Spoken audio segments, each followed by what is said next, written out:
This is a Film Stories original podcast.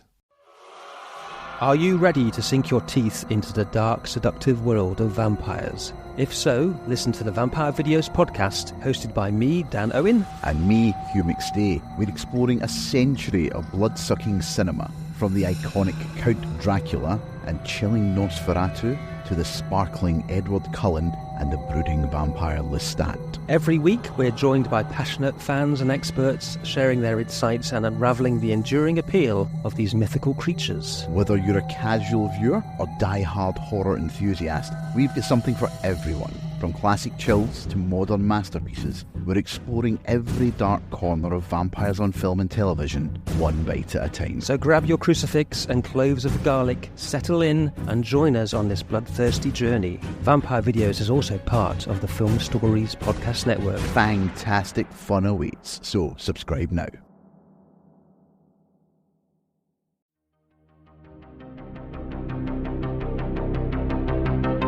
This is Writers on Film, the only podcast dedicated to books on cinema.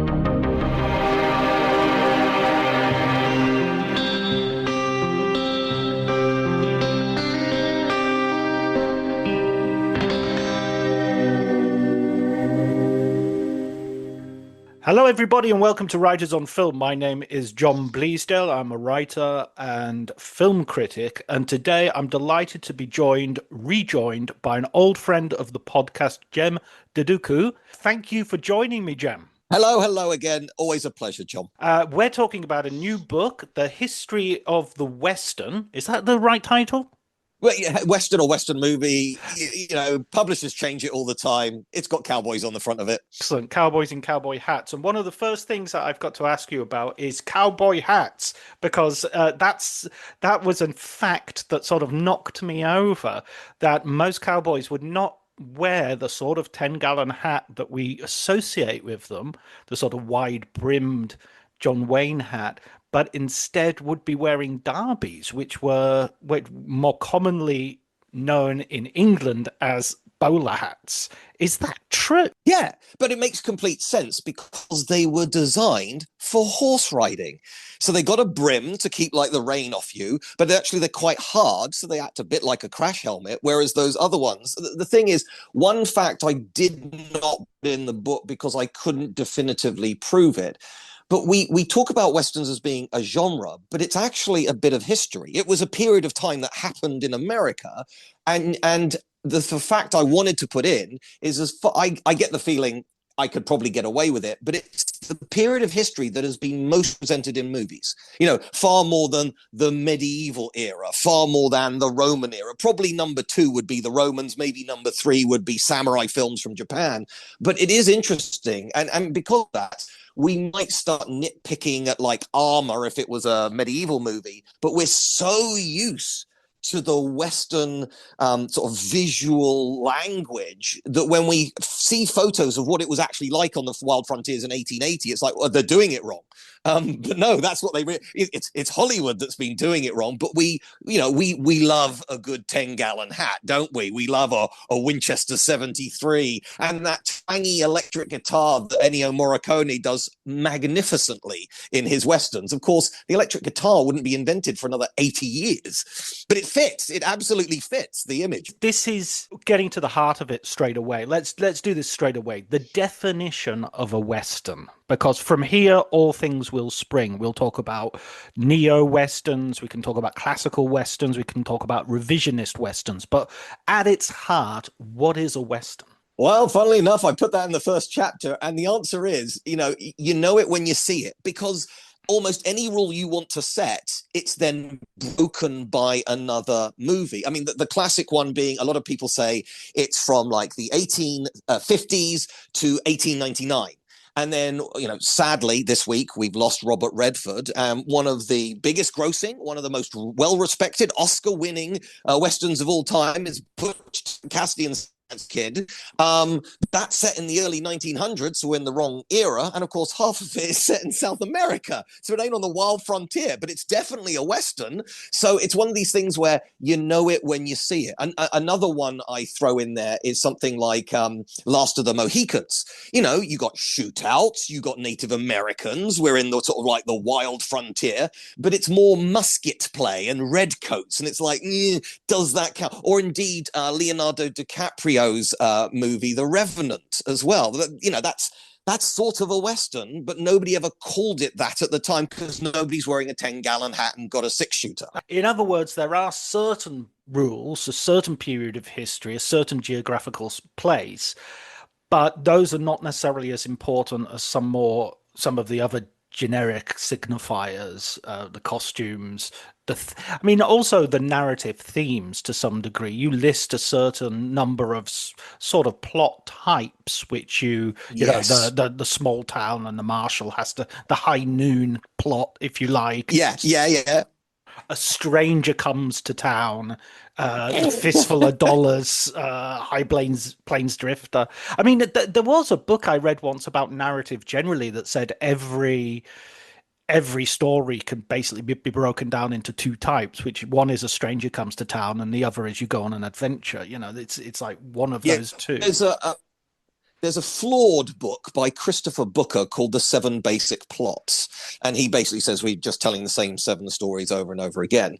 I mean, look, it's a brilliant conceit and he does a brilliant job explaining it. The reason why I say it's flawed is the book's over 1,000 pages. It's like, mate, you had me at page 100, okay? I don't know what the rest of this is, but, you know, you've already made a very good case. But absolutely. And you know, you get the sort of the repetition. I mean, okay, we've already mentioned it, but obviously A Fistful of Dollars is a cowboy remake of Yojimbo. And then you've got The Magnificent Seven being a Western version of The Seven Samurai. So you can get the story, you just change the clothing and it fits very, very well in different elements. So it is interesting how flexible the Western is. It's a genre, you know, like horror. You can have horror comedy, you can have like kids horror, for like family friendly horror, you can have gory horror, folk horror, etc. And it's the same thing with the Western. You know, some of the most successful Westerns have been comedy Westerns, but for something like Blazing Saddles to work,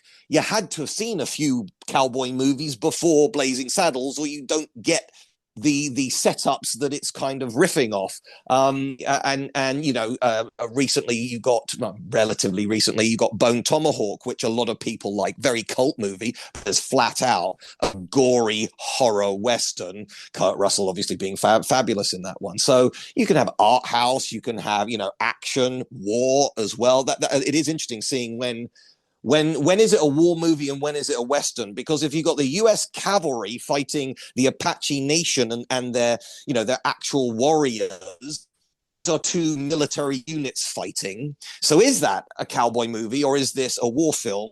Discuss, but does it really matter? You know, you've got John Wayne galloping on a horse with a big hat on shooting, so that's what the punters are paying for. It always reminds me as well of when Polonius is describing various theatrical genres in Hamlet, and he's talking about romantic pastoral romantic, tragedy pastoral, comedy romantic. And it's so even back in Shakespeare's day, people were taking the piss out of the idea that these genres were not in any way sort of that you could easily get a mix of things from them. I mean, The Good, the Bad, and the Ugly has a civil war all the way through it, and is juxtaposing Clint Eastwood and Eli Wallach and Lee Van Cleef's actions with the you know, the huge actions of the country tearing itself apart. So to continue with our idea then of sort of to give a sort of historical outlook, the Western begins more or less at the same time as cinema. I mean, probably it predates a little bit, but it is an example. And this is the thing, again, I say early on, you know, the cowboy existed. The gunslinger was a real historical thing, but it's been turned into a legend. But then if you look at Europe, the knight in shiny armor was a real thing, but it's been turned into legend. And in Japan, you got the samurai. So all three of those, we got these kind of mythic warriors who actually existed and have been sort of preserved in amber in either stories or movies. And, we tend to believe the hype rather than the historical record. But the difference between those three is when it comes to the Western, you've literally got some of the people involved in the Western. The example I gave is Wyatt Earp was literally supervising some early silent versions of the, gunfight at the OK Corral and his life, which obviously, William Marshall, the famous knight from the, Middle Ages, he couldn't have possibly done because he'd been dead for 500 years before you get to cinema. So you get this really weird, powerful, potent mixed immediately. The legend is being recorded more often and is more popular than here are the actual facts of what happened in 1872. So it is almost impossible. I feel sorry for it's not my area of expertise as a historian, but I feel sorry for the ones who have to constantly unpick, going, yeah, that never happened. Oh, it's written down for sure, but there's no way that could have happened because we know about the technology, or if you look at it, he wasn't even in that town at that time, and so on and so forth. Yeah, there's something of the joy kill about that sort of factual checking. I mean, you mention it, and I think we've talked about this previously on another podcast about how no one could cut a rope with a bullet. Yes. So idea we did do that before. Yeah. Yes. So we won't go into it, but I'm not going to pay attention to that. I'm just going to enjoy those scenes and believe it happens. Yeah, so the other thing is, I mean, I do a little bit of the technical stuff, but I really didn't want it to become a history book. But one of the things I never quite understood was in the US Civil War, we all know that they were firing muskets and having to shove the stuff down the bottom into the barrel, and you could only fire twice a minute kind of thing. And yet the captains and generals had revolvers. It's like, whoa. But if you've invented the bullet, why aren't you using bullets in the muskets? And the answer is they hadn't invented the bullet yet. So if you, I encourage people to have a look at something like, priming a Colt Peacemaker. So, which is one of the first firearms. And basically what you had to do is, and you see this in things like Good, the Bad, and the Ugly, it's totally inaccurate. They've got the right gun, but they're firing bullets. But what they actually do, if you think of the barrel, there's quite often with like Clint Eastwood, there's like an extra bit under the barrel. It's like, what's that? I will come back to that in a moment. But first of all, what you do is you get the cylinder out. You then have to pour into each cylinder a bit of black powder. Then you have to put a ball into each one of those cylinders. Then while the gun's pointing up, you then put it back in. And that's what that little bit under the barrel is for. It's a lever to push it all together. Then you have to flip it around and put a little priming cap on each one of the chambers. So clearly you can't do that in the middle of a battle. But what you would have happened in the Civil War is the night before, a captain would have primed like 5 of these cylinders. So they fire off 6 shots and then they put in the next one. And it is the fastest way to fire a gun in that time. But you can see everything I'm just describing I have never seen that in a Western ever. And it's like, yeah, because it's boring. Okay. It's not, and these things were smooth bore, the bullet would come rattling out the front, you'd be lucky to hit anything. And yet the one I particularly remember is for a few dollars more, you got people firing hats off each other just to show how good they are at gunplay. And it's like, is it a great scene? Yes. Is it in any way accurate? No. But I'm not going to be a spoil sport here because we are talking, this book is about cinema. It's not about the history of the Wild West. So as we go through the development of the Western, it goes through various phases. You have silent Westerns, you have films like The General with Buster Keaton, which is sort of a Civil War drama, comedy, I should say, and by the way, a precursor to Mad Max Fury Road. I think that's total. Yeah. Same plot. He goes there, he comes back again. It's absolutely the same plot. Yeah, I'll give you that. Yeah. George Miller's definitely watched it, no doubt about that. Then you have classical period. You have people like John Ford doing loads of Westerns, John Wayne turning up. Before then, there's been a whole bunch of Western stars who nowadays we don't know as well. People like Tom Mix and Roy Rogers Yes. and all those folks, some of whom sort of bleed into the John Ford company. And is this, I mean, is this the period in which the film Western sort of becomes, those main elements that we talked about are put in place? Yeah, to be honest, so the earliest moving picture story, and I put this in the book, it's called Kidnapping by Indians, and it's from 1899. And it's all of, well, it's less than 2 minutes long. You can see it on YouTube. And what you've got at the beginning is you've got a girl. She walks onto screen. There's a bunch of natives. They see her. They grab her. Nearby, there is a campsite of cowboys, and they see this sort of kerfuffle going on. So they bring out their guns. There is a gunfight, and then they grab the girl and keep her safe from the natives. And it's like, okay, that is less than 2 minutes. It's a very rudimentary filmmaking. That is pretty much what the Western's going to be for the next 100 years. It's remarkable how fully formed it is at the beginning. But the thing I particularly love about it is it was filmed in the Midlands in England. So, we can start talking about cultural appropriation and, colorblind casting. And, there's some very unwoke stuff going on in that one. But the reason why it was made in the first place is because while this isn't film, I do sort of start the journey with, Buffalo Bill's Wild West show. And, that was popular enough that you had people like Queen Victoria and the Kaiser of the German Empire going out of their way to see this. That's how popular the Wild West was in the world. And so immediately, like I say, the legend is already there. Bill Cody was very smart. He was literally grabbing people who were part of the Wild West story and parading them around like Sitting Bull, etc. He had nowhere else to go, so might as well earn some money out of it. Recreate the, my glory days every night and get paid for it. But it meant that the whole world wanted to know about it. Now, you never know what's in people in the past's mind unless they write it down. But America in 1880 was the back end of nowhere. The real power was in Europe. It's the era of La Belle Époque in France, the height of the British Empire, the start of a German empire, etc. In every possible way, Europe was richer and more industrialized than America.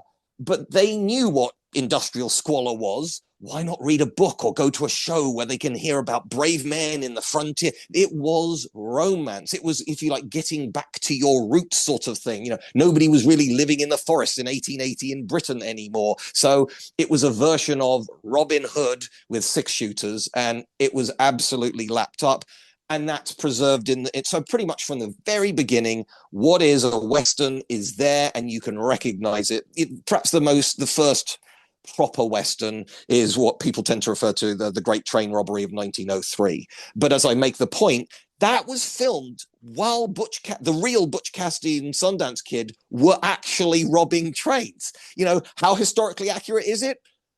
100%. Everyone's just wearing their stuff from this year, and that's what Butch Cassidy would have seen whilst robbing trains in America. But that was filmed out in the East Coast, not in the wild frontier. That's fascinating as well, that sort of overlap between the modern and the period, which is largely felt to be sort of mythical and imaginary. I think there's a sort of Whose Line Is It Anyway quiz show in America where the contestant, or somebody has a secret and the contestants have to guess what the secret is. And the secret is, as a boy, he saw Lincoln shot. And that's like in the 50s. So it's a TV show in the 50s and with an old man on it being interviewed by, I was in the theater when Lincoln got shot. And you just think, how is that possible? But of course it is. He's 8 years old when that happened and he's in his 80s or 90s. Yeah, that's it works. Going back to cinema though, and the progression. So I keep wanting to drag you towards John Wayne and John Ford, and you're resolutely keeping me. I'm sorry. I'm No, sorry. that's Well, fine. yeah. Well, let's get to the big people. Yeah. I guess the one jump between them is Right. you mentioned Tom Mix, and I find it fascinating. The only reason why I knew I had to do research on Tom Mix was because of my father. He was brought up in Turkey in the 1950s. That's about as far away as you can get from the Wild West. But he was reading comics starring Tom Mix. My mother, who's American, remembers the Tom Mix radio show when she was a little girl. I'm very bored of it because she's a girl and wasn't interested in cowboy stuff. But the point is, Tom Mix was huge. And, as I was saying in the book, at his peak, he was earning like tens of thousands of dollars a month. And that's in 1920s. You would be wealthy by today's standards in the 1920s. That's almost obscene. But he invented the very lucrative and intelligent thing of, why do we have to keep building sets? I'm just going to build Mixville, as it became known. And so, this time I'm going to ride in from the left, and the next time I'm going to ride in from the right, and we repaint it from time to time. And that's all you need. And the thing that's really critical about Westerns is people forget that they were really cheap. And that's why they were so, I'm going to say really from the 1920s to the 1970s. So, for 50, 60 years, you knew there was a market out there. It wasn't going to cost a fortune because pretty countryside is just pretty countryside. And, just riding into the town, you just happen to rent that town for this week, and then it's your town for the week. And obviously the point of the spaghetti Westerns, they've been on quite the journey in terms of their relationship, because we now tend to see them as high art, some of the great films ever. At the time, they were cheap trash. They were exploitation films, and we forget that. Obviously there can be recency bias, but the highest rated movie on Rotten Tomatoes that was never nominated for any Oscars, that's at least 20 years old, is The Good, the Bad, and the Ugly. So when it came out in the 60s, it was sort of like the shockingly violent thing that teenagers went to see, and there's a lot of pearl clutching. Whereas today, it's put in the same the same level as The Godfather. Absolutely, or Lawrence of Arabia, or some other sort yes of prestige production that it wasn't at the time that it came out. Even the name spaghetti Western is an insulting reference, And also the other thing that links it to the Tom Mix Westerns that we were talking about earlier is that they did very much do the same thing of having a place in Spain, and there's a place north of Madrid and Almeria, where they would, if you see enough spaghetti Westerns, you see them turn up. The same places turn up again and again and again, and they've used the same sets. Yeah, absolutely. So they are just. If this is all about economy, this is sensible filmmaking.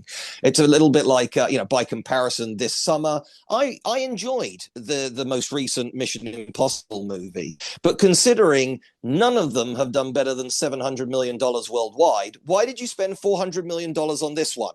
You were never going to make that money back. Why do that? I could have told you that before you even started. Do it for $200 million, you might make a profit. But even better in the world of Western, it's already built there. I spend $50,000 to rent it for a week. I, pay John Wayne $500,000 to be in this, blah, blah, blah, blah, blah. Whole thing costs $2 million. It makes $5 million at the box office. Mission accomplished, done. In a way, the Western... Mission possible. Yeah, mission, yeah. In the 30s, 40s, and 50s, Westerns were like horror movies today. They didn't cost a lot of money. They were kind of critic proof as well. You're going to make your money back on them. There's plenty of space in the program of the cinema for, you can do a short one, you could do a long one. And then also you've sort of got freedom within that, because everybody's dismissing it, because nobody's watching them that closely. There's also the freedom you have to sort of put quite subversive stuff in. So we do have films such as Shane, such as High Noon, which actually do have something to say. Even, I would argue, John Ford's Stagecoach is a really interesting and subversive piece of work. Yeah, absolutely. So we're now into the Ford and the Hawks and obviously John Wayne as well, and we're now into sort of prime territory here. But so early on in his career, John Wayne, when he was kind of like struggling and just sort of like a stagehand, he literally met Wyatt Earp. This is a man who met a legend from the Wild West, who was making movies into the 1970s. I happened to see recently Brannigan, which was one of his last films, a very poor, police movie where he goes to Britain. And there is a very weird scene where he chases down a motorbike dispatch rider, and the dispatch rider pulls off his helmet, and it's a very young Tony Robinson. And it's like, I don't think I was ever going to see the big Duke and Baldric in the same scene in a movie, but there we are. So there's now a connection, if you like, between Tony Robinson, who's still alive today. Tony Robinson could have been told stories about Wyatt Earp from a man who met him. We're back to the sort of like he was there at the Lincoln assassination as a boy kind of thing.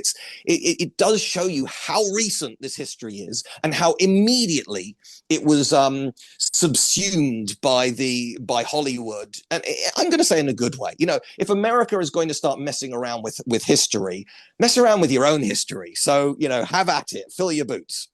Yeah, I mean, we can talk a little bit later, perhaps, about the certain angles of it, which are certainly more morally ambiguous in terms of sort of. You've already mentioned cultural appropriation, racism, but I think, in a way, I want to stress the less obvious idea. And John Ford, I remember when Quentin Tarantino was shilling his Django Unchained around, he made a point. He had a sort of bit where he had a go at John Ford because he was an extra on Birth of the Nation and all this sort of stuff.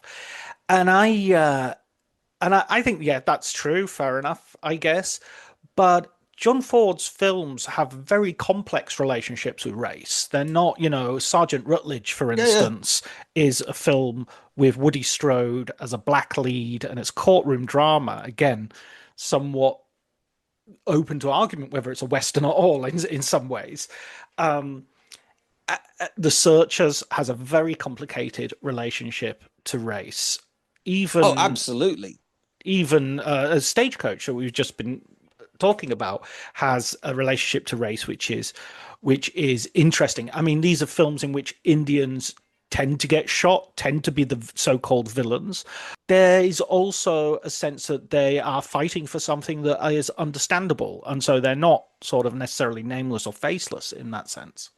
Yeah, absolutely. And look, let's talk about one of the greatest Westerns of all time and one of the greatest movies of the 1950s, The Searchers, okay? The cinematography is sensational, but it's arguably John Wayne's most complex film. And he's phenomenal in it, but he's not the good guy. He has layers there. And as, people have said, it's like, it doesn't quite explicitly say why he's so obsessed. But if you see at the beginning with the graves, you can see that, his family's been killed by natives in the past. If you like, today, we wouldn't take it to task because it'd be like, oh, there's an Easter egg there. Or if you're watching carefully, if you pause it on streaming, it's there.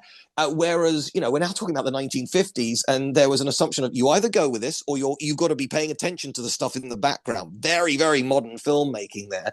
And yes, Natalie Woods, and too many times do we get, Caucasian people or sometimes Hispanic people with, fake tan put on them, using thick, cliched accents, but again, if we believe today we are more morally, culturally, the whole diversity argument is more acceptable, and we are sort of like much better in terms of representation. If we believe that to be the case, which I do, well, if you start looking at movies in the back, well, you're rewinding all of that. So I'm sorry, but 1950s America was racist is not a shocker, and you should be able to prepare yourself for that. And the thing I really tied myself up into knots over in the book is I am always going to use the term Native American or indigenous person, or sometimes First Nations people. Okay, those are the preferred terms by those individuals, by those groups.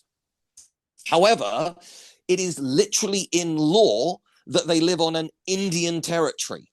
So, and an Indian reservation. So it's like, so I will use the term when it is the legal application. And I don't know, as a Westerner, as a European, if we're not using the I word anymore, why are we using on literally reservation? Surely it should could be called Native American reservation, but that hasn't happened. So yeah, I don't want to offend anybody, but there are clearly a whole bunch of minefields going on here, which back in the 1950s nobody cared.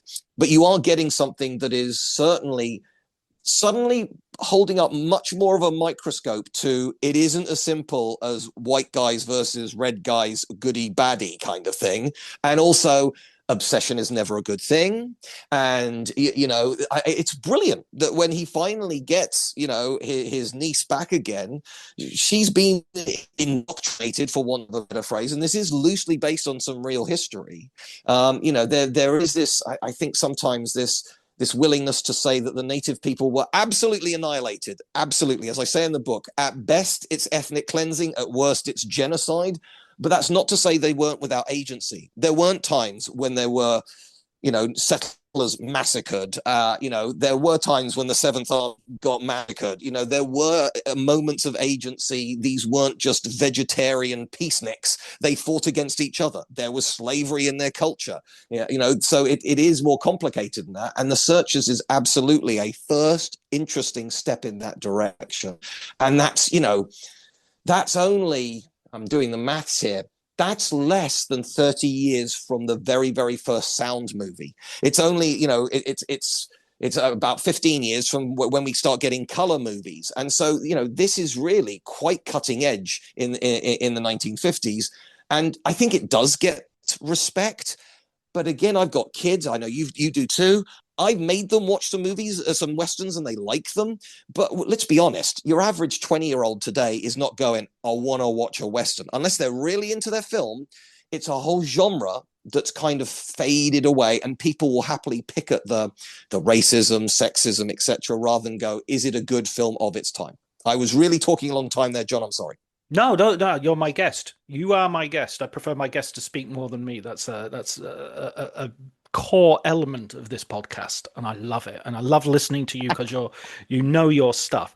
I want to engage with you with this as well, because I mean, there's a couple of points to be made, which I don't think this isn't pushing back in any way. I think this is probably just giving a few other points which go along with your argument. First of all, John Ford was beloved of the indigenous population around Monument Valley, with whom he worked, and he supported their economy, and he encouraged them to do their traditions with the film crew and to integrate with them. And so that's one aspect that I have to point out, that they, although you have some white actors playing Scar, for instance, and playing the so-called mixed race cousin, the extras are all played by indigenous people, and so in that sense, the brown face casting was kept to a minimum, although that was not really a concern of those days. You have Burt Lancaster playing Apache in the 1960s, and others playing very crude stereotypes way into the. I mean, when was Soul Man out? That was 1980s. Oh, he went there. Yeah. So there is that. The other thing I would really like to argue against this idea, because I have heard podcasts. I've heard a really good podcast that I used to listen to a lot called Unspooled, and they went to The Searchers, and there is a sort of arrogance about today's attitudes, where we look back and first of all we tend to stereotype and simplify them as if people weren't thinking of this back then, and we're the first people to discover racism. Well, I mean, if you fought a civil war about slavery, I think people have been thinking about racism quite clearly. They might not have come to the same conclusions as you, but those thoughts are abroad. Those thoughts are around. Those discussions are happening. Frederick Douglass is writing before any Western has been made. So yes, these ideas are available to you. The contradictions of racism are available to you from the founding fathers to the present day. So I don't think it's either a point of defense or a point of attack to just say, oh, people didn't think like that in those days. It was around. It was around and it was open to discussion. It was open to debate. And you could see that by the fact that people like John Wayne and John Ford would get into arguments with other filmmakers and indeed with each other. And someone like Ward Bond, who was a big member of the John Ford group, was much more virulently right wing than Ford was, even though Ford was fairly right wing at the time. You also got to remember that Ford is a fairly recent immigrant to America. He's an Irish immigrant who's literally off the boat. So he's a little bit more like DiCaprio's character in Gangs of New York, who's sort of, his Americanism is freshly won, so to speak. I also wanted to say that there's a brilliant shot in The Searchers, to go back to the cinema element, where we see Ethan, who is the John Wayne character. He goes into a place where kidnapped women have been recovered by the army and are being held in some sort of hospital/asylum as they're recovering. Obviously, they have been traumatized by sexual violence, which was a historical fact. He says something very racist because they say, someone says, "Oh, these white women are suffering," and he says, "I don't see any white women." But then, as he's leaving, he sort of turns around and he looks, and there's this amazing zoom that comes up to his face as he looks back, and the look in his face of being haunted and himself traumatized is so humane and empathetic. This is a guy who has built bulwarks of hatred around him. And that hatred is based on that virulent racist idea of protecting women. And we don't need to say this in 2025. You're talking from the UK, in which the protection of our girls is once more being chanted on the streets in support of racism. So he's protecting his worldview in that way. And then you see the fragility of that. You see the basis of that is actually quite fragile. And so when he saves Natalie Wood at the end and you think he might actually kill her. Yeah. That's on a knife edge, that decision. And he chooses not to be too much of a hippie, but he chooses love. He chooses reconciliation. I think that's perhaps the better word. I don't think John Wayne was necessarily a peace and love man, but yeah, absolutely. And this again belies the idea that 1950s. I mean, look, every decade there is some hot garbage out there. And in the 1950s, it did tend to be a bit more cuddly and straightforward. But if you look, you will find really, personally, you're going to shoot me for this. I am not a huge fan of Hitchcock, but obviously he's doing some of his most interesting, almost perverse work in the 1950s. And that was mainstream as well. So yes, of course, there was more nourishing storylines and character work in the 1950s. And I think that this is a good example of that. People do talk a lot about the cinematography, but there's a reason why The Searchers is considered a classic piece of Hollywood. You've got everything there. It is a genuinely good story with genuinely good acting. Yes, John Wayne is an example of a film star that doesn't really exist anymore.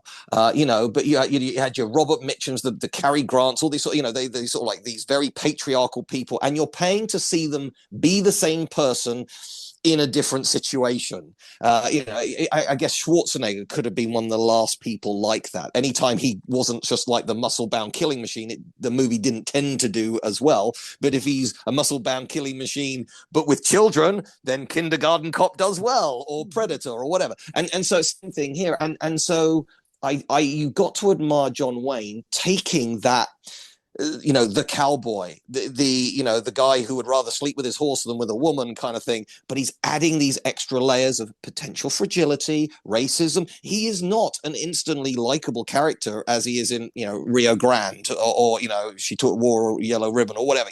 This is proper Hollywood, if you like. This is cinema as an art form that is both entertaining and impressive and complex. So you get that.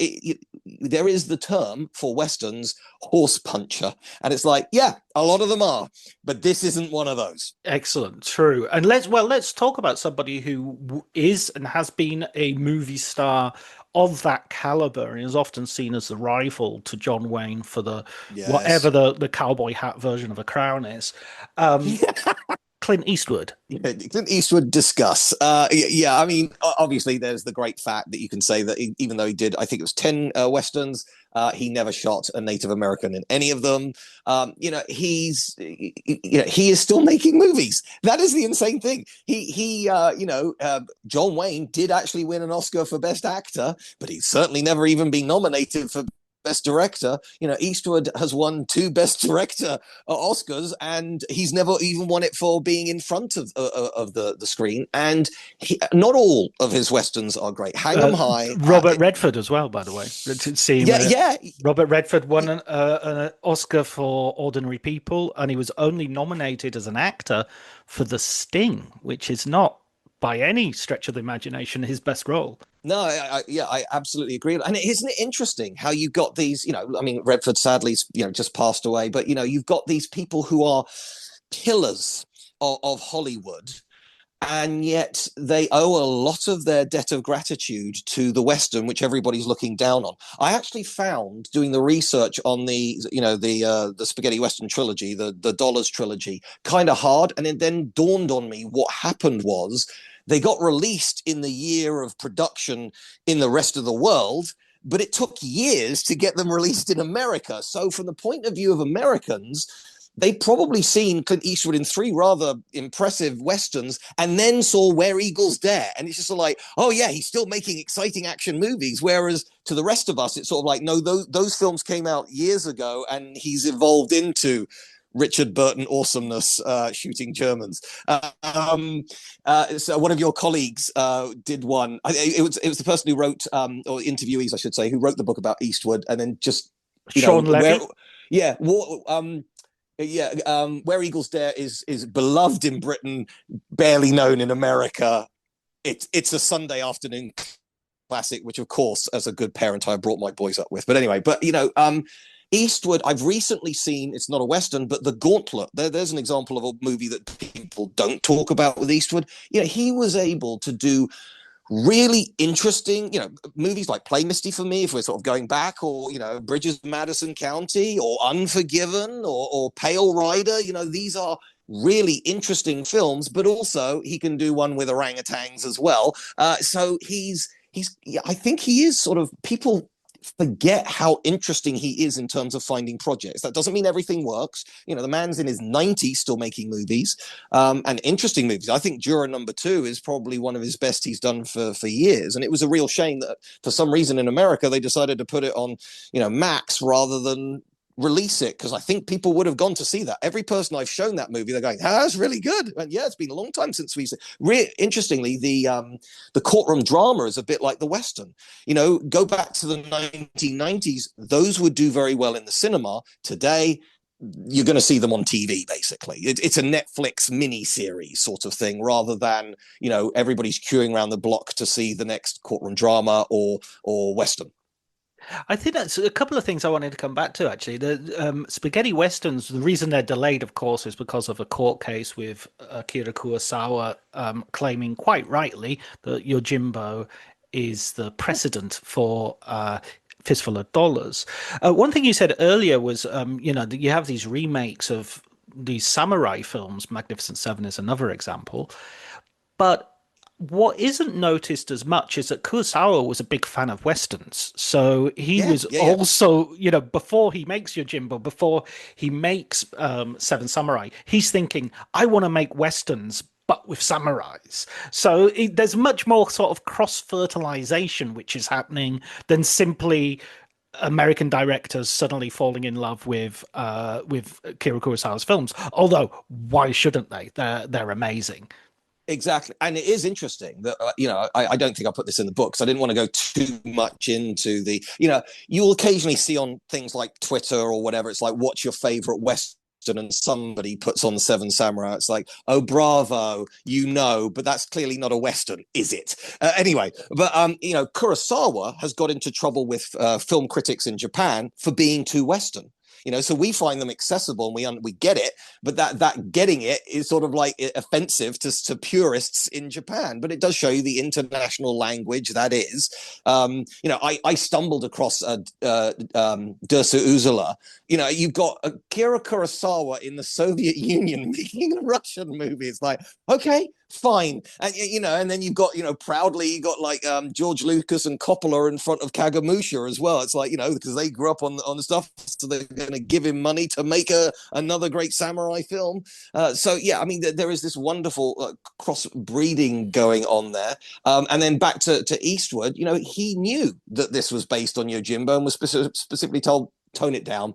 Maybe nobody will notice. Again, showing how fast and loose spaghetti westerns were. They didn't know it was going to be a big hit. They thought it would make a bit of money. There's no way Japan's ever going to have this film there, but it blew up, and then they get the problems. I can't remember if I put it in the book, but Kurosawa's been on the record saying, I made more money from the distribution rights in Asia of a fistful of dollars than I did from any of my own movies, which is I don't know if that's actually true, but it's a very good line to throw out. Yeah, it's in the Christopher Frayling book as well. So I think it's a pretty solid piece of either anecdotage or it's true. The films that you mentioned earlier with Clint Eastwood, The Gauntlet specifically, and I'm thinking also a little bit of Dirty Harry. Throw open another idea, which is that the Western doesn't really fall out of popularity. I mean, we've talked about Butch Cassidy and the Sundance Kid, and that comes out in 1969, the same year as The Wild Bunch. Yes. The same years in which the spaghetti westerns are really ruling the roost, and you can see the spaghetti western influence certainly in The Wild Bunch. It becomes like every Western film now is an end of the West film. Every film Once Upon a Time in the West, the railroad arrives and that's the end of the West, and everybody has to go and die or leave because there's no future for anybody in this town who's an actual archetypal cowboy. By the way, I read a brilliant review by David Thompson talking about Butch Cassidy and the Sundance Kid, comparing it to The Wild Bunch and saying The Wild Bunch smells of corpses, Butch Cassidy smells of cologne. Yeah, that's pretty good. I like that. Yeah, and it is interesting. They're so different, and they come out the same year, and they're in the same genre as well. But it is interesting that once the spaghetti westerns kind of get the stranglehold on it, you've got people like Lee Van Cleef. I want to say Sabata. It isn't. Yeah, Sabata. it is Sabata. No. There's one where it's his first movie back in America. It's not Sabata because he's playing a ferryman. Oh, Baquero. Thank you. Yeah, and it's like, if you didn't know it was filmed back in America, you couldn't tell that. They are filming it exactly the same way as now the spaghetti western Europe has taken over America in terms of this is how you tell these stories, which I found really, really interesting. Some of these films, look, there is no way I can put every single Western in a book, okay? It would just turn into sort of an encyclopedia, if you like. So Baquero isn't in there. One that I discovered after I wrote the book was, again, this is just, a lot of these are sort of sitting around just on YouTube, but it's the Oxbow incident. And that's so basically, it's really good. And it's basically 12 angry men on horses. It's sort of a courtroom drama. Or a moral Henry Fonda's in it. Yeah, absolutely. So it's a great film. It's slightly less than 90 minutes, and it's a courtroom drama with horses. And it's like, is that the same genre as The Good, the Bad, and the Ugly? Well, yeah, but tonally, it's very, very different. But yeah, that's a great film. And again, it's just free on YouTube. Baquero, I would absolutely fully recommend. I think that's a stonking film. It's got some Yeah. great dialogue. It's so well written. And Lee Van Cleef, almost all of his spaghetti westerns, they get cheaper and cheaper and cheaper as you go, but all of Yes. them are well worth watching just for him. Death Rides a Horse. There's some Yes. crazy theatrics in all of them. They all tend to be quite harsh, and as you were saying with Burnt Tomahawk, some of them kind of glide into horror territory. There's Yeah. some Yeah. giallo elements to some of them, or certainly the theatrics of the cruel. But yeah, I really would encourage people to dip into more Lee Van Cleef, because he's well worth it. He's never given a bad performance. I mean, Absolutely. And they are kind of similar characters, I guess, a bit like Eastwood. But the thing that always separates it is he was a big pipe smoker. So in every movie, he's smoking a different pipe. So that's how you can tell he's got the big one in this movie, or he's got the small one. Anyway, yeah. So lots of pipe action. So we go up to let's go up to the present day, because I think the present day we could probably mark the 90s and Unforgiven as like the last real high watermark Yes. of the cinema western. That's one that wins Oscars. It's kind of universally praised. Although I remember Roger Ebert being a little bit lukewarm on it on one of his TV reviews. But it's a really good classic Western. It kind of has its cake and eats it in terms that it's revisionist, but then in the final 10 minutes, it's like, screw this, I'm just going to shoot everybody. But it is. I hear you on that. But it's still revisionist-ish in the sense that they are really close to each other when they're shooting, and outside it is pitch black. So I mean, you can feel the dirt under your fingernails, which absolutely didn't happen in the 1950s. Everybody's immaculately. I didn't realize how important these sweat and stubble was in the spaghetti westerns, and the Americans had just never seen it before. And then going back to the 50s, it's like, yeah, I mean, look, we've lauded praise on The Searchers, quite rightly too, but considering he's basically out in the wilderness for like 15 years, he's always freshly shaved, and as you said, sort of smells of cologne, so it's like, you can smell the stench on some of these people in like, for a few dollars more or what have you. And that's one of the things we love about it, the characterful play of it. So it's really Dances with Wolves that sort of reignites for a good sort of 5-6 years. There was back in the 30s Cimarron that wins an Oscar for Best Picture, and that's it. Everything else, occasionally you might get a director nomination, blah blah blah blah blah, but that's it until we get to Dances with Wolves. So that's nearly 60 years later. And then that launches a whole bunch of other ones that come out, some of them successful, some of them not. It is interesting, talking about the slightly more modern ones, is I see an awful lot of love for Tombstone. Now, Tombstone's a fine Western, but when people are saying, oh, this is the greatest Western ever, Kurt Russell is the greatest cowboy ever, it's like, I don't want to be that guy, so I never reply it. But every time I see that, I think you need to see some more Westerns if you seriously think that's the best this genre has. This year I saw for the first time Pat Garrett and Billy the Kid, and I was really blown away by that. That's Peckinpah at his most visceral, blowing off the heads of chickens. Absolutely cannot do that anymore in a movie. But, I get the idea. It is brutal and horrible and ugly. But you're right. After kind of Unforgiven, I think there's only so many sort of like shootouts that we can see, and it starts fading away. But like every one of these genres, it evolves. We said off mic, I think it was 24 when the American Horizon of Part 1 came out with Kevin Costner, and I wanted to see that because I wanted to put it in the book, and I was in the cinema with one other person, and there was a conversation. It's like, is this? Costner did it with Dances with Wolves. He did it with Open Range. Is he going to do it again? And if you know your Westerns, it's like, wow, you are giving us the greatest hits here. There's a bit of Hawks there. There's a bit of Ford there. There's a bit of Leone there. It's like, yes, yeah, I've got it. It's like, but who is watching those films? I am a middle-aged man with teenage kids. Who is this for exactly? Because people in their 50s are not going to the cinema like they were 10 years ago. And it absolutely flopped. And I'm kind of jealous of you. You don't know this, but you've seen part 2. I haven't seen part 2 yet. There's no way to see it in the UK. And of course, there's not going to be a part 3. Does it end on a cliffhanger, or does it wrap things up? No, man. No.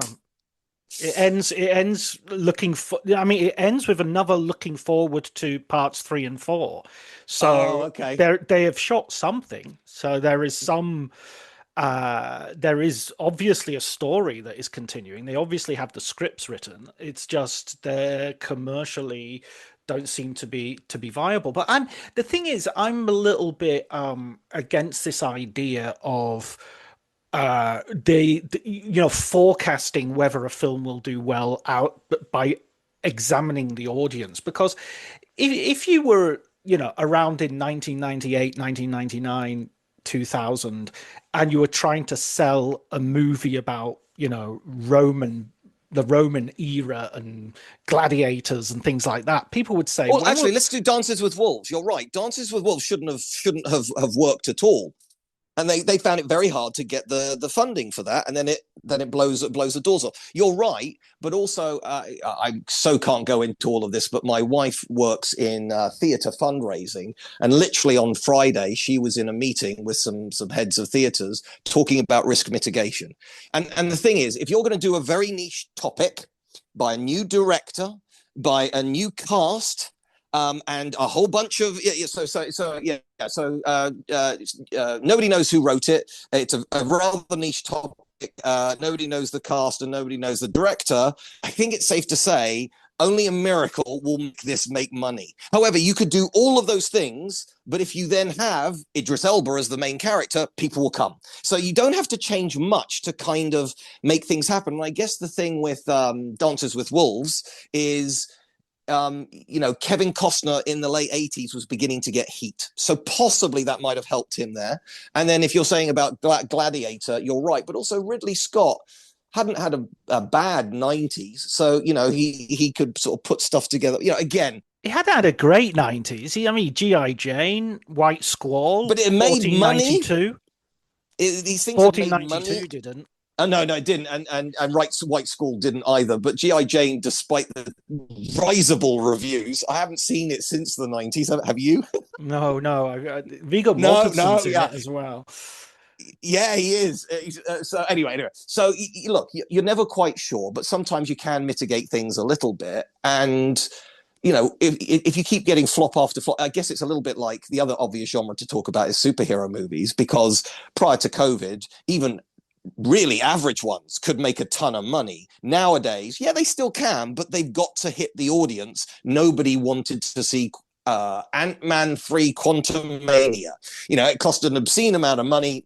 Nobody gave it a good review, and nobody really went to see it, so it ends up losing money. So yeah, we have to be a lot more careful about that. And the Western's been through that era, but as we sort of said, and what I say in the book is, it's evolved. There can now be prestige Westerns. Either it has to be a neo-Western, or it's a prestige Western that's a TV series. So something like Deadwood, or sort of something that combines both the sort of hyper-modern and TV with something like Westworld, for example. Or American Primal. Or yeah, I loved American Primeval. American Primeval, sorry, yes. Yeah, that was a great series. Yeah. And it did well on Netflix. So, people still have an appetite for it, but it is a hard sell. It seems, to get people into the cinema to see it, unless it's Tarantino. Yeah, I'm still, see, the thing is, I think there's not enough is thought about in terms of, there's something called, pattern fatigue, where pattern exhaustion, that is in archaeology, when you have ceramics and they collect ceramics from a certain culture, and it goes down the decades and the centuries, and at a certain point certain cultures just exhaust the number of patterns they can have, and so it's sort of like the culture stagnates because they've kind of gone through all the patterns they can do with their ceramics, and they need to think of something else. And this is sort of like seen as a thing, and I sometimes think that that's true of cinema as well, is where you go over and over and over again the same genre until we're not going to make another one for 20 years, or we're going to make one or two in the next 20 years rather than 20 or 30 a year. And I think because no one sees that pattern fatigue until it's too late. Yes. Conversely, nobody sees the new pattern emerge until it's there. So, for instance, the Blair Witch Project had none of those things that you're talking about. No actors with a name, Yeah. no Yeah. first-time director, first-time writers, a concept which was completely not it wasn't the first found footage, but it was the first really well done found footage. And boom, you've got this massive hit. And so I think that is something, by its very nature, it's relatively rare. You can't calculate for it, you can't bet on it, but you ignore it at your risk. And certainly as an audience, we should have our our feelers out for these things to happen. And we also need to provide cinemas and platforms in which we're not being averse to risk, because we don't get those films if we're always averse to risk. We have to risk 100%. Yeah. Yeah. And you can sometimes see some films, particularly by Disney, have been kind of precision committee, decision by committee, sort of precision engineered to be a hit, and they're utterly soulless, lifeless husks. And I love it when they flop, because it's saying, no, people do actually want a spark of creativity or originality to it. You can remix the same old stuff in an interesting way, like with Westerns, but, when did Westerns start fading? I think it's pretty obvious. It's in the late 70s, but they've really been a cornerstone of movies for 50 years. So that pattern is sort of like, we have pretty much done everything we possibly can. In the 80s, we get some slightly weird ones. I use the example of the third Back to the Future movie, which is sort of set in the Wild West. But again, you only get it if you've seen some Western movies. You got I very passing, I talk about the Young Gun films, but what was interesting about those were the actors in it. People wanted to see Emilio. That was the 3 years where Emilio Estevez could open a movie. Or indeed, Pale Rider is. I really like Pale Rider. I prefer it over. My brain's now just a bit of a brain fart. I prefer it over the other Eastwood one that they were saying, High Plains Drifter. Okay. They're sort of saying a lot of people say it's a metaphysical version of High Plains Drifter. I prefer Pale Rider because I like the idea of, like, is he human or is he the embodiment of vengeance? And I love that kind of that version of it. That's a really cool one. And then we get to I use the example, you've already said it, of like Mad Max. A guy rides into town, they're under attack by bandits, so he gathers everybody together to fight back. I mean, that is Mad Max too. It is also Stagecoach. It is also The General. It's also Fury Road. You just replace horses with diesel and you're there. And it absolutely works fine. That idea of being outnumbered, in a hostile environment, that's ripe for drama. And then if you get something as visually stunning and exciting and viscerally edited as Mad Max Fury Road, you get something that's considered a modern classic. Absolutely. And the wilderness becomes the wasteland, and the wasteland becomes the far west, So you can go ahead and have all those tropes and all those narrative beats, the unlikely alliance, the discovery of past atrocities that have happened to the character that have made them hard, all the rest of it. I totally agree. What do you think in terms of the future of the Western then? I mean, we've already seen, as you say, Horizon has performed. By the way, I wrote 2 reviews of both Horizons, parts 1 and part 2, for Sight and Sound, and I nailed my colors to the mast, or the totem pole, perhaps. That I was a huge fan of both, and they both have to be seen on the big screen because they are massive films. Yes. So they're wonderful to see in that way. So what do you think? Are we going to look back and say, actually, that was like a stage, and here we are again? Here's another reinvention of the Western, or do you think that's kind of the end of the Western. And if it is, does that mean it's also the end of cinema? Because have we begun as, you know? Ooh, that's deep. I think cinema's going to keep evolving. You know, there are still big hits coming out. You know, but you know, people's habits are changing undeniably. It seems to have found a happy medium in on TV. Fine, that's great. And I do think that we're going to see the occasional prestige one. You know, if Timothy Chalamet has always wanted to make a Western, he'll make one. People will come and see it. It will re-explore. But I think people need to find something new to say. It's also I found it interesting that, again, pre-COVID, you would only see new movies in the cinema. Whereas post-COVID, people are, you know, they realize, oh, you know, it's now 50. The one just recently, 50 years since Jaws came out. I've seen Jaws loads of times, but I've never seen it in the cinema. I went to see it in the cinema, and it was as busy as any other movie I've seen recently. And on the week it came out, it was number 2 in the box office in America. So that shows you that there are enough people appetite. I have never seen The Good, the Bad, and the Ugly on the big screen. I would love to see it on the big screen. And I imagine that if they, you know, at some point, sadly, Clint Eastwood's going to die. And if they start showing some of his best work on the big screen again, that could get people excited about it. There's just a very brief aside. There's a guy I know, he's basically a friend of my son's, and he's just starting a film course. And he really, really wants to understand film. And he goes, I really love Nolan, but when I see him being interviewed, Nolan talks about earlier directors. So I hunt out those directors, and then, you know, they reference earlier directors. And he said a brilliant thing, which is, it seems to me, whatever problem you're facing in making a movie, somebody has already faced that problem and come up with the solution. So I just need to watch as many films as I can, and I'll get there. And so 2 films that I sort of sat down with him to watch, going, you know, well, first of all, he didn't have them in physical copy. And secondly, it's like, they're 3 hours. I'm not sure I want to see them. I watched the Seven Samurai with him and The Good, the Bad, and the Ugly with him. And on both occasions, as the credits started rolling at the end, he goes, yeah, those are classics. You know, just, you know, no argument whatsoever. This is a 19-year-old guy seeing, you know, something black and white from Japan with subtitles, or, you know, something that was cheap and cheerful from Spain, you know, 60 years ago or whatever. And he's like, yeah, that's almost what I want to make. And you know, I know that people use the big showdown of the 3-way sort of Mexican standoff at the end of The Good, the Bad, the Ugly as an example of how music and editing can make things incredibly dynamic, because for 4 minutes, all it is just really standing.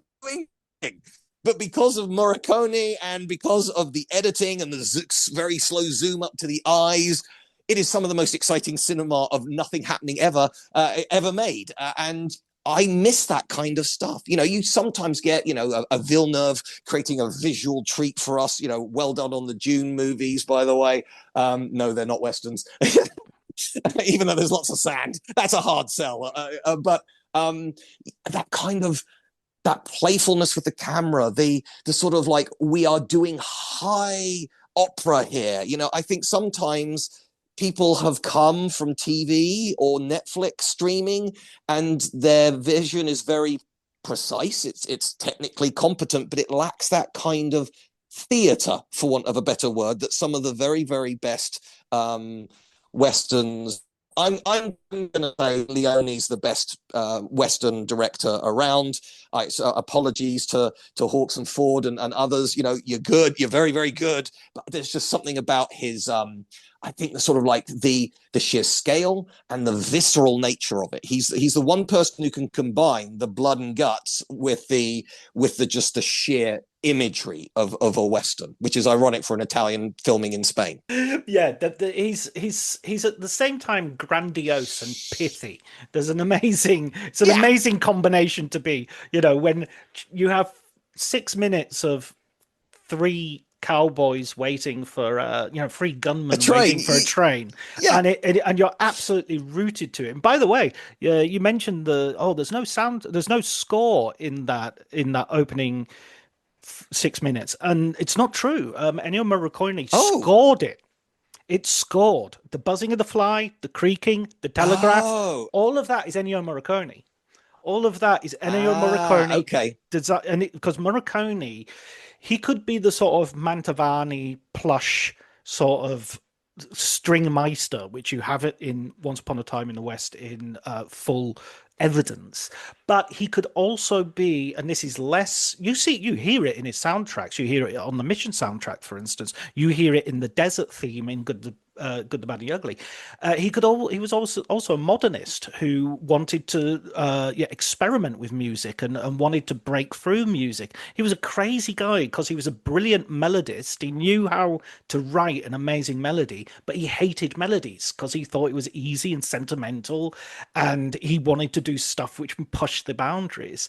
And then you have that pithy line, did you bring a horse for me? Looks like we didn't bring a horse. Oh no, you brought too many. And yes, and then the shootout lasts 10 seconds, compared yes. to all that time you've put up.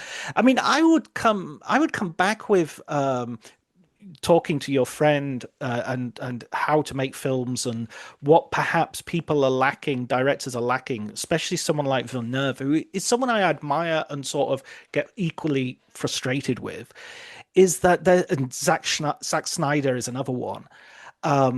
Less so. I think Nolan is the genuine article. I think he can do everything. But Leone could do an action sequence, but he also could do a story, and he can also set up character, and he can also do the connective tissue that you need in a film, so that when you get to the end, it's fully earned. It's not just an action sequence that he's done very well. It's the whole of the film justifies that ending, and the beginning is setting up the next scene, and the next scene is setting up that scene, and it has this he has a holistic vision of the universe of the film is taking place in. He used to study painting, like Goya and Greco and people like that, and for the lighting, so that he would work out what the lighting references were. He would also study, loads of memorabilia from the period and photographs, and you will see sometimes little things that he did, like the Eli Wallach character putting together his own customized version of a gun from various different parts, which is just like beautiful scene once more, as historically inaccurate as that might have been time. Again, I'm not being a spoil sport here. It's a great scene. I don't care about the history there. Absolutely. Well, but it's interesting. You mentioned Nolan there. Just one last thing to say. Look, he's gone from sci-fi movies and comic book movies, and then he's just done Oppenheimer, and now he's about to do the Odyssey, the oldest story in European history and literature. What happens if the next one is a Western? He's the sort of person where people absolutely follow him wherever he goes. So if he's suddenly got a hankering to do, some kind of Western, he would be given all the money in the world to do it, and B, it would probably do well at the box office. And people who haven't seen Westerns would go and see it just because it's Nolan. That's an interesting concept. Let's sprinkle that seed out there. I know that Ridley Scott wanted to do Cormac McCarthy's Blood Meridian. And that's one of those lost films that I would so love to see. I would give up his version of Robin Hood in a trice, not only to see that film. Even if he's not making Blood Meridian, I'd just give it up anyway. Yeah, I think that's more than a fair trade. Yes. I mean, Blood Meridian is ultra violent, so I think that was part of the problem. Like, they couldn't find a workable way of making something that would be filmable and also true to the book, because ultimately, it's a very harsh vision of life in a sort of mythical, ultra-violent West. I mean, that's the other thing, isn't it? I mean, life was violent in the West, etc., but there's always an exaggeration of violence as well in these 100%, yeah. That you would, if you only watched Westerns, you think that every Saturday night there would be a massive bar fight, and probably every other week there would be some sort of shootout at high noon. And basically that's just made up by Hollywood. People did not arrange high noon, we're going to stand there and have a gunfight. The gunfight at OK Corral, I go through in quite a lot of depth to show you what actually can we say happened, what do you actually see in movies, and it's 30 seconds of basically anarchy. It's incredibly uncinematic. It is interesting how we know more about that era. It's one of the few times we know more about that era from movies and assume that we know what cowboys look like, for example, than actually what happened in history. You know, we don't make that mistake with the medieval era because there just aren't enough movies that showed that era, and we kind of already know that that's a bit wrong. Just to go back for a second, and then we'll wrap it up. But Wyatt Earp, people talk about Tombstone. I actually think Kevin Costner's Wyatt Earp is far superior to Tombstone, and I think it's a superior movie. I don't think it's as much fun. Yeah, I don't know. Yeah, okay, but fun is overrated. Who wants to have fun? But again, the way people talk about Tombstone, you'd think that it is the single greatest Western ever made. And it's like in the same year there was a superior version of that story. Wyatt Earp. I was one of the 3 people who went to see that in the cinema. Yeah, and I mean, there's a brilliant film with Jason Robards and James Garner called Hour of the Gun, which is essentially a sequel to Gunfight at the OK Corral. And I think Jason Robards is Doc Holliday and James Garner is Wyatt Earp. And it's fantastic. If you ever get the opportunity, that's another super film to track down. Well, listen. So what's it called again? It's called Hour of the Gun. Hour of the Gun. Okay. It's on the list. I want to say, cool. Lovely. I think it's a late 50s or early 60s film. Sure. And I'm just checking because I want... Listeners, John is now just checking, presumably on IMDb or whatever. 1967. Oh, it's a later one. Okay. So it is later. It's closer to Butch Cassidy. James Garner is Wyatt Earp. Jason Robards is Doc Holliday. He's always good, Jason Robards. And Robert Ryan is Ike Clanton. So it must be them. They must have the gunfight at the OK Corral as well. They've got to. Yeah, because otherwise it'd be flashbacks. But I saw it a long time ago, but I really enjoyed it. I've got a feeling I saw it on Moviedrome. I got a feeling it was a Moviedrome cult classic. Okay, all right. Yeah, Alex Cox. He's another one who's made a Western, actually. What's that? Straight to Hell, starring Joe Strummer. Let's get a Clash in there, shall we? Why not? And we didn't even mention Jim Jarmusch's Dead Man, which is another great revisionist. No, we didn't. That's a superb Western. Something just really different. Johnny Depp sort of like not doing the Lone Ranger there as well, so that's quite nice. So this thing, it's so flexible. We didn't even talk about Calamity Jane and it's sort of like lesbian undertones and music. This is how flexible the genre can be. It could be horror, indie, etc. And I think that if you love your movies, you probably already do love Westerns, but hopefully in our conversation here, it might inspire some people to watch some of the less well talked about Westerns. Let's hope so. Fingers crossed. Well, listen, Jem, thanks so much for coming on the show and talking. Always a pleasure. Me. Do you have a book recommendation for us? You always do this, and the thing is, though, you speak to such lauded individuals. It's sort of like you've already mentioned the obvious ones that I would mention. So I am going to do something that I think is very important. I'm going to mention this excellent writer called John Bleasdale, who's written 2 books called The Magic Hours and Darkness Visible, because you do a very good job of promoting them when they first come out, but it's been a while, and they still exist as books, and they're excellent. Okay, now, to be honest, I'm halfway through Darkness Visible. We'll see if it goes off the rails later on, but it ages like fine milk. But The Magic Hours I have read all the way through. These are superb books by a guy who really knows his stuff and also really loves his topic as well. So guys, if you haven't, one way to support the podcast is absolutely buy John's books. Oh man, Jem, that's brilliant. On that bombshell. Take care. Yeah, you take care.